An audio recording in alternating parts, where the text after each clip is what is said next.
In other news, a TNVS driver who'd been missing for 2 months was finally identified thanks to DNA samples matching the deceased to ones taken from his surviving kids. Our Charms Espina has the details.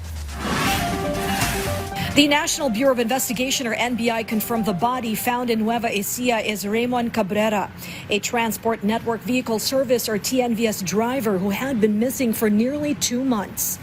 This after the decomposed body matched samples taken from his children. This followed the suspect's disclosure of the victim's body location in Nueva Ecija. The victim was reported missing on May 18.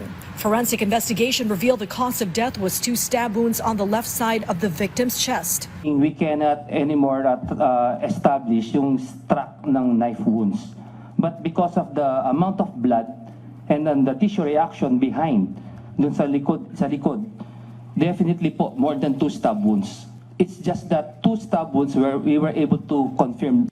As the lower part of the victim's chest was already decomposed. According to the NBI investigation, the suspect's original motive was to commit a robbery. Their initial plan included acquiring a TNVS vehicle, using it to pick up passengers and hoping to score a large amount of money.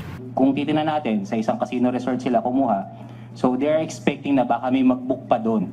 So, yun yung kinapitalize sila. Apparently, ang nangyari dito, napatay nila yung driver nitong TNVS na to, kaya hindi na nila nagawa yung susunod nilang plano ng pangangarnap at pang-hold up.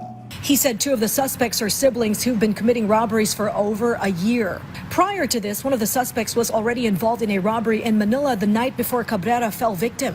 According to the NBI, a fingerprint from a bottled water found in the back of the vehicle matched one of the suspects. Matindi po yung aming naranasang trauma at masakit sa dibdib yung ginawa nila sa asawa ko.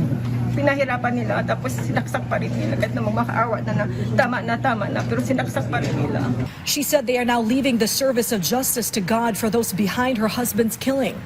The NBI is also calling in other possible victims of the suspects.